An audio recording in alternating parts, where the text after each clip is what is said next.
मनसे अध्यक्ष राज ठाकरे आणि उद्धव ठाकरे हे एकत्र येणार या चर्चेने संपूर्ण राज्यातील राजकारण ढवळून निघालंय। विशेष म्हणजे राज ठाकरे यांनी दिलेल्या सादाला उद्धव ठाकरे यांनी प्रतिसाद दिलाय।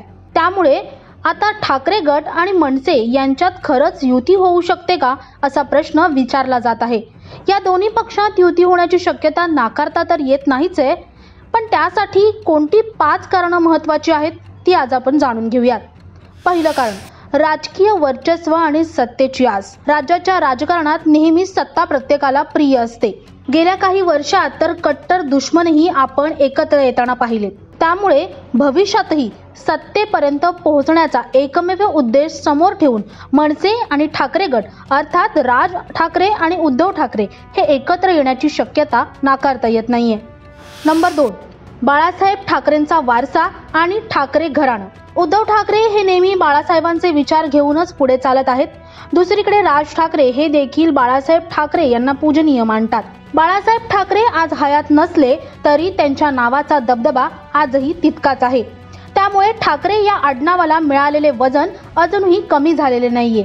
हेच ते ठाकरे आडनाव राज ठाकरे आणि उद्धव ठाकरे यांच्यातील एक समान धागा आहे।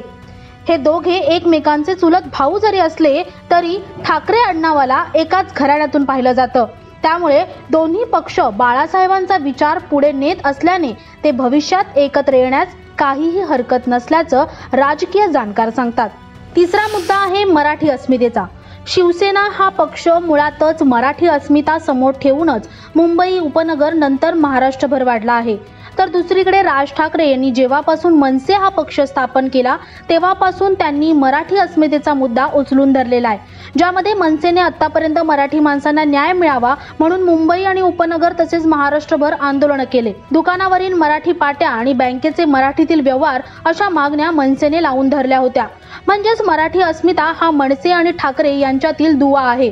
त्याच्यामुळे लवकरच मुंबई महापालिकेच्या निवडणुका लक्षात घेता हाच मराठी अस्मितेचा मुद्दा लक्षात घेऊन दोन्ही पक्ष एकत्र येण्यास काही हरकत वाटत नाहीये।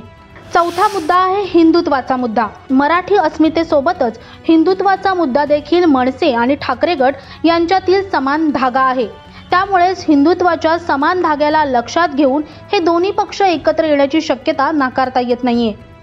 पाचवा मुद्दा, महाराष्ट्राच्या राजकारणातील नवनवीन समीकरण आणि त्याच्यातून निर्माण झालेली आस। राज्यात सुरुवातीला युती आणि आघाडीचं राजकारण आपण पाहिलं।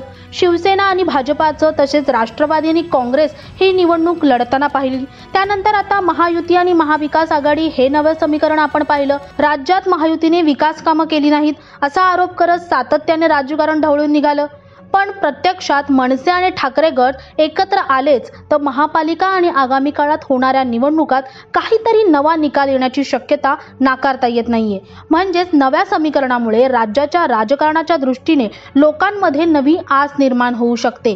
मतदार, स्थानिक स्वराज्य संस्था तसेच आगामी मोठ्या निवडणुकातही या युतीला मतदान देण्याची शक्यता नाकारता येत नाहीये। दरम्यान मनसे आणि ठाकरे गट खरंच एकत्र येतील का हा प्रश्न अनोत्तरित असला मात्र दोन्ही बाजूंनी दाखवण्यात आलेल्या सकारात्मकतेमुळे राज्याच्या राजकारणात काहीतरी नवं पाहण्याची आस लागल्यामुळे आशा पल्लवित होत आहेत। त्यामुळे भविष्यात नेमकं काय होणार हे पाहणं तितकंच महत्त्वाचं ठरणार आहे। आमचा हा व्हिडिओ तुम्हाला कसा वाटला आम्हाला कमेंटमध्ये नक्की कळवा।